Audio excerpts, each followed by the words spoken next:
A paz do Senhor, meus irmãos do grupo Amigos da Bíblia.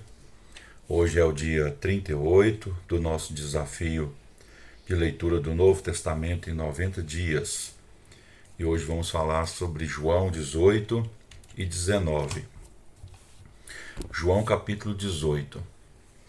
Jesus deixou o seu lugar de oração para encontrar-se com seus inimigos. O ribeiro Cedron lembra-nos o rei Davi, que foi banido de seu trono pela rebelião de seus filhos e família e atravessou esse mesmo ribeiro, de acordo com 2 Samuel, capítulo 15. João capítulo 18, do versículo 1 até o 14, a gente tem aqui o relato da prisão. Jesus encontrou Judas e seu grupo de propósito, pois sabia o que estava para acontecer. Veja João 13, 1 a 3 e João 6 e versículo 6. Jesus sempre soube o que faria, pois sempre conheceu o plano do Pai. É interessante o fato da prisão acontecer em um jardim. Cristo, o último Adão, Paulo o chama assim em 1 Coríntios, capítulo 15, versículo 45, encontra-se com seu inimigo em um jardim e triunfa, enquanto o primeiro Adão encontrou o inimigo em um jardim e fracassou. Adão escondeu-se, mas Cristo revelou-se publicamente.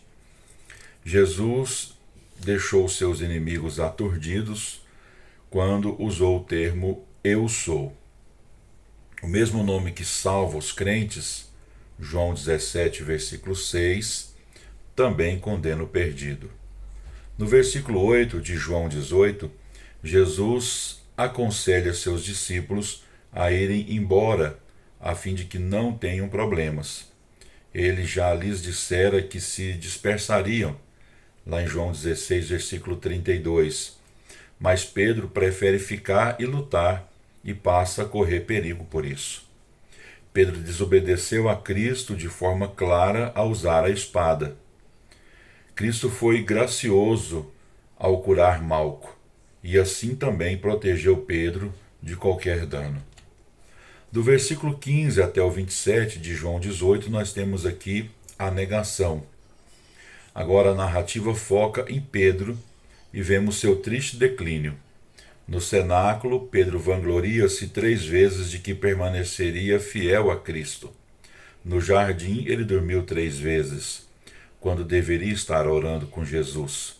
Depois ele negou o Senhor 3 vezes e em João 21 ele confessou seu amor por Cristo 3 vezes. No cenáculo, Pedro caiu na armadilha do diabo. No jardim, ele entregou-se à fraqueza da carne e agora no pátio do sacerdote, ele cede à pressão do mundo. Então isso mostra para a gente como é importante vigiar e orar.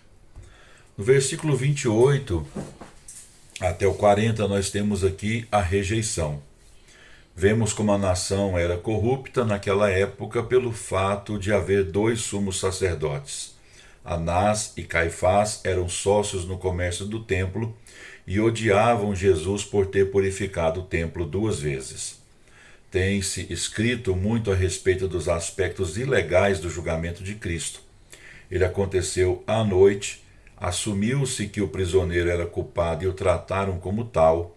A corte pagou pessoas para dar testemunho falso. O juiz permitiu que maltratasse o prisioneiro. A corte não deu ao acusado o direito de defender-se. Após o julgamento, no turno secreto, os astutos líderes religiosos levaram Jesus até Pilatos para a sentença final de morte.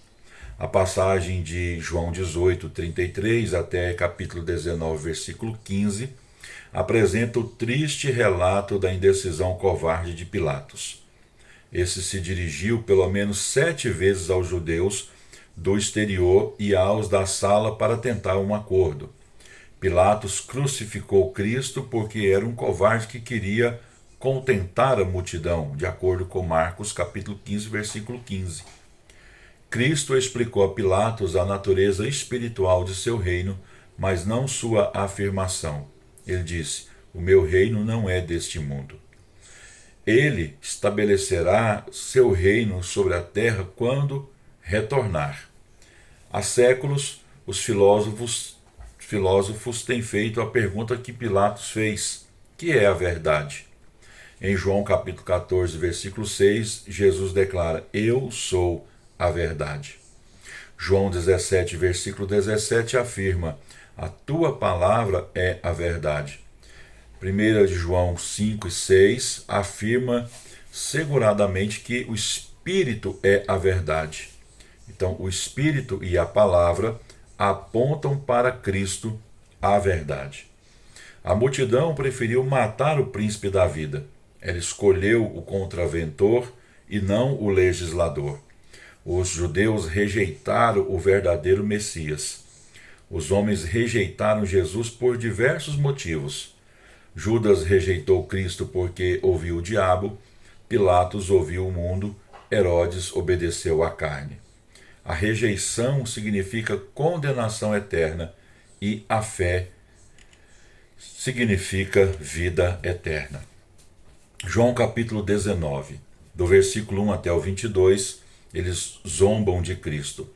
Talvez Pilatos pensasse que açoitar Cristo, o que era ilegal, comovesse o coração das pessoas e assim estas o quisessem libertar depois disso. No entanto, elas tinham um coração duro, capítulo 12, versículo 40, e assim estavam determinadas a destruí-lo.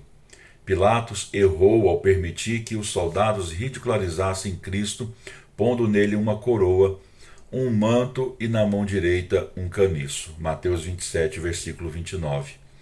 Os judeus o acusaram de quebrar a lei porque afirmou ser Deus. João 10, versículo 33. No entanto, Jesus provou ser o Senhor em seus milagres e em suas mensagens. Todavia, os pecadores de coração endurecido estavam determinados a eliminá-lo e negam-se a examinar as evidências. No versículo 10, a ostentação de Pilatos foi, na verdade, sua sentença de condenação. Ele devia ter libertado Cristo, pois tinha autoridade para isso e sabia que ele era inocente. João 19, versículo 4. Cristo repreende Pilatos ao lembrá-lo de que toda autoridade vem de Deus. Pilatos estava nas mãos de Deus para cumprir um propósito especial, mas ainda assim foi responsável por sua decisão e pecou. A frase "quem me entregou a ti" refere-se a Caifás e não a Judas. Eles clamaram: não temos rei senão César, versículo 15 de João 19. E em João 6 e 15 os judeus queriam fazer de Cristo o rei deles, e em João 12, versículo 13, eles o aclamaram como rei, mas agora o rejeitam. Pilatos tinha a última palavra, pois escreveu o título para a cruz: Jesus Nazareno, o rei dos judeus.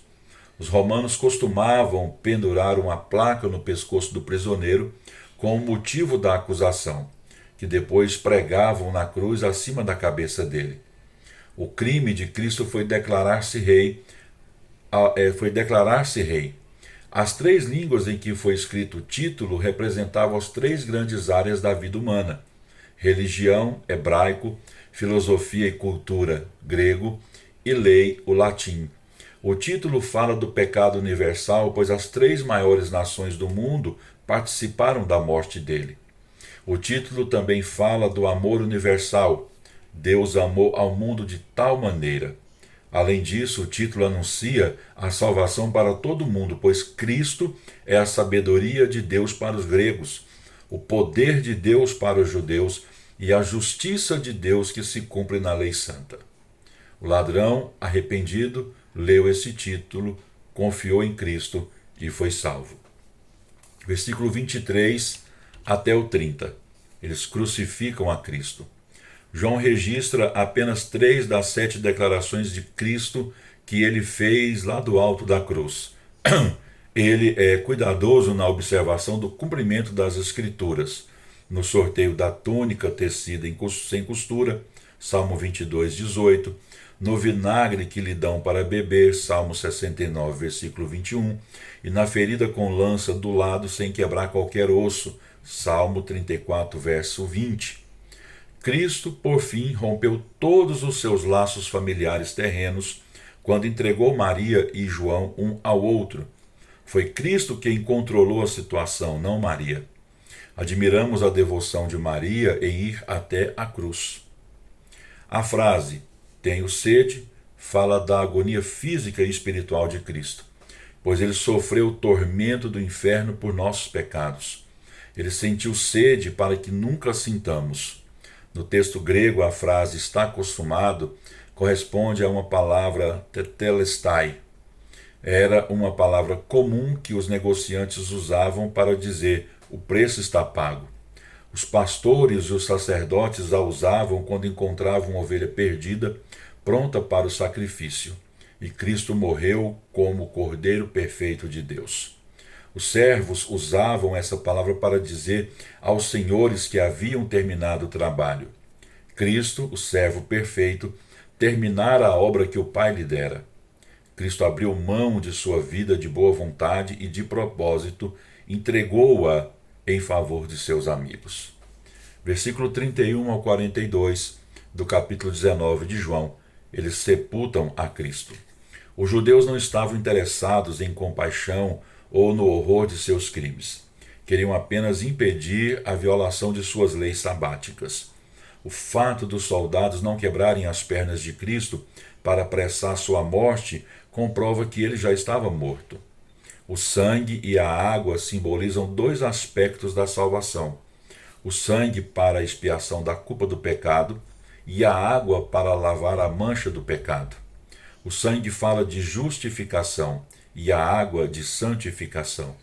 Deus preparou Nicodemos e José de Arimateia, dois membros do Sinédrio, para sepultarem o corpo de Jesus. Isaías 53, versículo 9, prometeu que sua sepultura seria entre os ricos. Pelo estudo das Escrituras, Nicodemos e José sabiam quando Jesus morreria, como e quando e onde isso aconteceria. Eles já tinham a sepultura e os bálsamos provavelmente escondidos na sepultura enquanto Jesus estava na cruz. José não preparou essa sepultura para si mesmo, pois um homem rico não quereria ser sepultado perto de onde eram executados criminosos. Ele adquiriu uma sepultura perto do Calvário, a fim de poder cuidar com rapidez e com facilidade do corpo de Jesus. O Cordeiro de Deus deu a vida pelos pecados do mundo. Sua obra na terra estava terminada. Termina aqui mais um vídeo.